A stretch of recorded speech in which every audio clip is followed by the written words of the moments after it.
Hello friends, welcome back to my channel. कैसे हैं आप सब? उम्मीद करती हूँ आप सब बहुत अच्छे होंगे। अभी हम लोग आज आए हैं चित्तौड़गढ़ का किला देखने के लिए, महाराणा प्रताप का किला देखने के लिए। और अभी आपको मेरी आवाज़ बहुत दबी दबी सी आ रही होगी, वो इसीलिए है क्योंकि मैं रूम के अंदर हूँ, वीर बाहर नैनी के साथ है, तो मैं ज़्यादा ज़ोर से बोल नहीं सकती हूँ। और मुझे ये सारे वीडियोस की जो एडिटिंग वगैरह है सब ख़त्म करनी है, क्योंकि फिर अब मेरी जॉइनिंग का टाइम आ जाएगा, तो मुझे जो मेरा पेंडिंग वर्क है वो कंप्लीट कर लूँ। उसके बाद फिर मैं आगे के वीडियोस का देखती हूँ कैसे क्या वॉइस ओवर करूँगी, कब बनाती हूँ। बाकी अभी इस वॉइस से आपको थोड़ा सा एडजस्ट करना पड़ेगा। एकदम बहुत ज़्यादा क्लीन तो नहीं है, लेकिन अभी ऐसे ही कर सकती हूँ मैं। तो बस अभी हम लोगों ने राइड कर लिया था, और इस बार हम लोगों ने सोच लिया था कि बेवकूफ़ नहीं बनना है, जैसे कि हम लोग माउंट आबू में बने थे। मतलब ज़्यादा कुछ नहीं था, लेकिन ये है कि हमें पता होना चाहिए कि क्या सही है क्या गलत। वहाँ पर बहुत सारे ऐसे लोग होते हैं जो आपको ठग सकते हैं। तो बस यही था, हम लोगों ने पार्किंग में गाड़ी लगाई। फिर गाइड, यहाँ के जो गाइड हमें मिले थे बहुत अच्छे मिले थे, उन्होंने बहुत अच्छे से सारी चीज़ें एक्सप्लेन की और सब कुछ अच्छे से दिखाया। और कुछ भी उन्होंने वहाँ पर हम लोगों को ऐसे शॉपिंग वगैरह करने के लिए नहीं बोला था। बस वो एक ही चीज़ थी जो हम लोगों ने वहाँ से बेडशीट ली थी, आयुर्वेदिक वाली। वही जड़ी बूटियों वाली जो शॉप थी ना, वो यहाँ पर भी थी, और उन्होंने वहाँ से कहा था कि आपको नहीं लेना है मत लीजिए, बस एक बार चले जाइए। कि हमें कहा जाता है कि आपको हर किसी को वहाँ पर लेकर जाना ही है। तो वहाँ पर क्या है ना, जैसे माउंट आबू में जो हम लोगों ने बेडशीट ली थी ना, वो यहाँ पर उसके आधे रेट में मिल रही थी।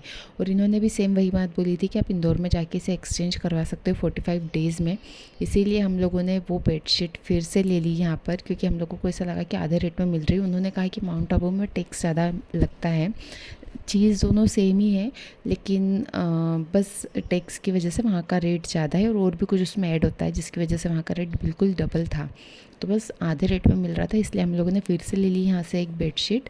और अभी यहाँ पर हम लोग जो भी यहाँ ना देखने में ज़्यादा मज़ा इसलिए आ रहा था क्योंकि पद्मावत मूवी देखी है ना, तो वो मूवी पूरे दिमाग में घूम रही थी। वो जैसे जैसे जौहर वाली जगह, सारी चीज़ें जो बता रहे थे, अलाउद्दीन खिलजी ने जहाँ से रानी को देखा था और कैसे क्या हुआ था, वो सब कुछ जो वो एक्सप्लेन कर रहे थे ना, वो सारी चीज़ें ऐसे हम लोगों को पढ़ा हुआ सुना हुआ इतना याद नहीं रहता, या किसी किसी को रहता भी हो, मुझे इतना याद नहीं रहता। लेकिन जब मूवी, तो हर किसी को याद रहती है, मुझे भी याद रहती है। तो मूवी के सारे सीन्स मेरे आंखों के सामने घूम रहे थे जब वो पूरा एक्सप्लेन कर रहे थे।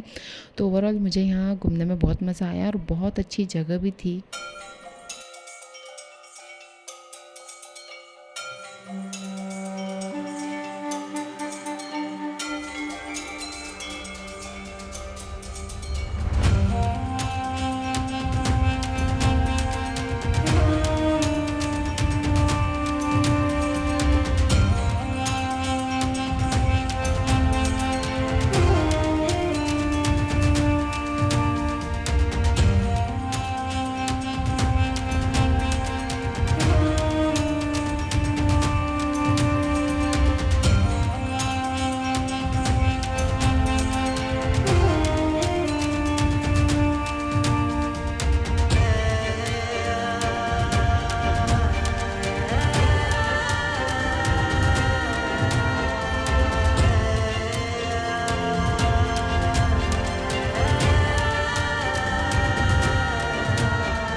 ये है वो जगह जहाँ से हम लोगों ने बेडशीट ली थी, सिल्वर आर्ट नाम से। और बस यहाँ पर देखने के बाद फिर हम लोग यहाँ से निकल गए थे चित्तौड़गढ़ से भोपाल के लिए। और सफ़र बहुत लंबा था, तो बस बहुत थकान भी हो रही थी, और मतलब सोच सोच के थकान हो रही थी। और ऑलरेडी हम लोग 4-5 दिन से ट्रैवल कर ही रहे थे, तो उसकी भी थकान थी। और वीर ना पूरा टाइम यही खड़े रहता है, सामने की साइड पर वो खड़े हो जाता है, उस ड्रॉर को खोलता है, साइड में रखी हुई चीज़ सारी चीज़ें वो गिरा देता है। इतना उसने कबाड़ा कर दिया था ना गाड़ी का, बहुत ही ज़्यादा। और उसका भी मतलब ध्यान रखना था कि वो ज़्यादा धूल मिट्टी में ना रहे, तो बार बार हम लोग क्लीन कर रहे थे सब कुछ। और बस फिर अभी यहाँ पर रास्ते में माता जी के दर्शन हम लोगों ने किए और फिर अभी हम लोग जा रहे हैं। हम लोग बस अब भोपाल पहुँचने वाले हैं। बहुत लंबा सफ़र था, रास्ते में मैंने कुछ शूट नहीं किया क्योंकि हम लोग कहीं रुके नहीं, कुछ नहीं किया, तो फिर दिखाने के लिए भी कुछ नहीं था, सिर्फ हम लोग गाड़ी में ही थे। खाना हम लोगों ने नहीं खाया, वहीं से हम सुबह नाश्ता करके निकले थे, जब सुबह होटल से निकले थे किला देखने के लिए। उसके बाद हमने जितने भी हमने उदयपुर से जब हम लोग रिलायंस फ्रेश गए थे, वहाँ से हम लोगों ने कुछ जो भी ड्राई स्नैकिंग के लिए लिया था और जो हम लोग घर से बना कर ले गए थे वही हम लोग खाते पीते, और फ्रूट्स भी हम लोगों ने बनाना और नारियल पानी पी लिया था। तो बस इसी के भरोसे हम लोग पूरा भोपाल तक आ गए। रात को 9 बजे के समथिंग हम लोग भोपाल पहुँचे और फिर भोपाल आकर फिर हम लोग मनोहर पे गए और वहाँ पर हम लोगों ने खाना खाया, मसाला डोसा और साबूदाने की खिचड़ी। क्योंकि घर जाते ऑर्डर करते टाइम लगता, बस हम लोगों ने सोचा कि यहीं से पूरा खाना वाना खाकर चलते हैं, घर जाकर नहाकर सो जाएंगे बढ़िया, क्योंकि बहुत थक गए थे। लेकिन घर आकर मैंने बहुत पूरी अनपैकिंग करी, कपड़े धोए, क्योंकि कपड़े धोने में डाले, क्योंकि क्या है ना, नेक्स्ट डे से आंटी आने वाले थे फिर से, और फिर वीर को नैनी के साथ पूरा एडजस्ट करवाना था, 5 दिन के बाद वो मिलने वाला था। तो बस इसीलिए मैंने रात को ही मेरा मैक्सिमम काम ख़त्म करा और उसके बाद 12 से 1 बज गई थी मुझे सोते हुए। और फिर उसके बाद यहाँ नेक्स्ट डे की क्लिप है।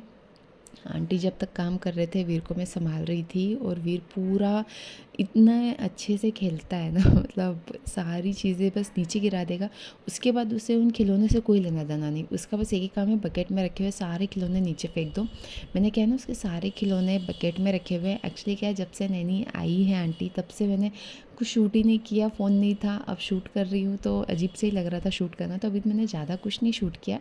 लेकिन बस ये दिखाया कि यहाँ नीचे उसका बिस्तर लगा दिया है हम लोगों ने हॉल में, जहाँ पर उसकी मैं हाई चेयर वगैरह, हाई चेयर नहीं, जहाँ पर मैं उसका स्ट्रॉलर वगैरह रखती थी, वहाँ पर मैंने गद्दा लगा दिया है उसके लिए, ताकि वो दिन भर वहाँ पर खेले।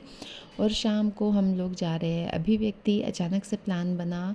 और बस मुझे तो गर्व बहुत ज़्यादा पसंद भी है। मैं पूरा साल सिर्फ नवरात्रि का वेट करती हूँ, मेरा फेवरेट फेस्टिवल है नवरात्रि। पर अभी जब से भोपाल आए हैं 2-3 साल से ज़्यादा कर नहीं पा रहे लॉकडाउन के बाद से, लेकिन जब मैं मेरे घर पर थी तो पूरे 9 दिन मैं बहुत गरबा करती थी। और मुझे ऐसा लगता है कहीं ना कहीं कि माता जी की कृपा मुझ पर हमेशा रहती है। तो क्योंकि कुछ भी जो मेरे रुके हुए काम रहते हैं या कुछ अच्छा होना होता है, वो नवरात्रि के टाइम पे, जब एक गणगौर पे और एक नवरात्रि के टाइम पर मेरे लिए, मुझे ऐसा लगता है कि मेरा अच्छा टाइम चलता है, तो मेरे अंदर और अच्छी पॉजिटिव वाइब्स आती नवरात्रि को लेकर। तो बस अभी हम लोग यहाँ अभिव्यक्ति पहुँच गए हैं और फिर वहाँ पर पहुँचने के बाद वीर का फ़ोटोशूट हुआ है दैनिक भास्कर के लिए। उन लोगों ने हमसे पूछा कि क्या हम बेबी का फ़ोटोशूट कर सकते हैं, तो हमने, अब पता नहीं ये कहाँ आएगी फ़ोटो, उनकी साइट पर जाएगी, क्या रहेगा, लेकिन उन्होंने थोड़ा सा हमारा इंटरव्यू लिया वीर को लेकर हमसे रिलेटेड, और फिर उसके बाद हम लोग अंदर गए। अंदर जाकर हम लोग क्या है ना, बहुत जल्दी चले गए थे, हम लोग को ऐसा लगा कि थके हुए हैं, ट्रैवल करके कल ही आए हैं, तो हम लोग जल्दी चले गए थे पास में जो टाइम लिखा था उसके हिसाब से। लेकिन उस टाइम पर बहुत खाली था, स्टार्ट नहीं हुआ, लगभग 2 घंटे के बाद सब कुछ स्टार्ट हुआ था, 1.5 से 2 घंटे बाद। तब तक तो हमारी लिमिट ही ख़त्म हो गई थी रुकने की, क्योंकि वीर को नींद आ रही थी। तो बस हम लोग यहाँ से फिर भी जिनके साथ गए थे उनके साथ थोड़ा गरबे किए, और फिर हम लोग 11 बजे वहाँ से वापस आए थे। अभी यहाँ पर मैंने वीर के लिए स्वीट कॉर्न लिए हैं, घर से वीर को मैं अच्छे से खाना खिलाकर ले गई थी, लेकिन फिर भी ऐसा रहता है ना कि थोड़ी थोड़ी देर में कुछ खिलाते रहो, क्योंकि हम लोग इतनी देर रुकने के हिसाब से नहीं गए थे, हम लोग इस हिसाब से गए थे कि थोड़ी देर में आ जाएंगे, लेकिन जल्दी चले गए थे तो वहाँ स्टार्ट नहीं हुआ था कुछ।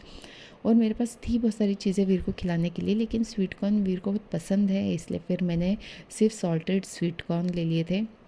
और हम लोग ग्राउंड के ठीक सामने बैठ गए थे, तो वीर इतनी मस्ती कर रहा था, क्योंकि तब तक गरबा स्टार्ट नहीं हुआ था, तो वो कंटिन्यू ना आसपास जितने भी लोग थे ना उन लोगों के साथ खेल रहा था, मतलब उनके पास जा रहा था, और जैसे ही वो उसे खिला रहे थे ना तो फिर वो भाग के वापस से हमारे पास आ रहा था। इसी तरह से उसकी मस्ती बहुत देर तक चली, और यही करते करते वो इतना थक गया था कि फिर उसे नींद आने लग गई थी। अभी यहाँ पर लगभग 8:30 का टाइम है, और इस टाइम पर यहाँ पर आरती हो रही है गरबे की। अब इसके बाद गरबे स्टार्ट होंगे, और जबकि हम लोग 6:30-7 बजे तक ही यहाँ पर पहुँच गए थे, तो आप समझ सकते हो कितना टाइम हो गया था। और मेन ये था ना, ट्रैवल करके आए थे तो उसका भी एक्सर्शन था थोड़ा, लेकिन बस यही था कि गरबे का मुझे बहुत शौक़ है। मुझे देखने का शौक़ नहीं है, मुझे करने का शौक़ है। तो बस मैंने ज़्यादा देखा नहीं, मैंने तो फिर किया जितना भी टाइम मुझे मिला। और फिर उसके बाद मैंने साबूदाने की खिचड़ी ली थी, क्योंकि मैं वीर को थोड़ा थोड़ा कुछ कुछ खिलाती जा रही थी।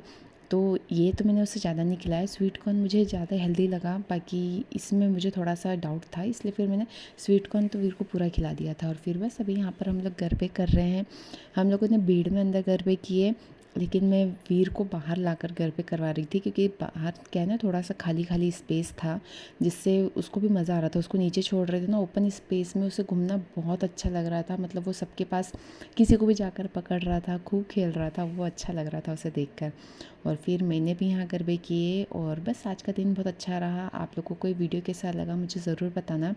टायरिंग था पूरा डे, क्योंकि घर के काम बहुत सारे थे, जो भी ट्रैवल का सब कुछ था वो सब जमाना करना, नैनी के साथ फिर से वीर को एडजस्ट कराना, गरबा, बहुत सारी चीज़ें थी। लेकिन इसी होप के साथ हम लोग नॉर्मल है अभी, कि बस धीरे धीरे करके सब कुछ ठीक हो जाएगा, वीर जल्दी से एडजस्ट कर ले। क्योंकि क्या है ना, उसे रोता देखकर अब बहुत अजीब सा लगने लग गया है। मतलब ठीक है, एक ट्रैवल से माइंड फ्रेश हुआ है, लेकिन फिर भी जो वीर का रोना है ना, वीर को कभी मैंने इतना रोते हुए देखा नहीं है।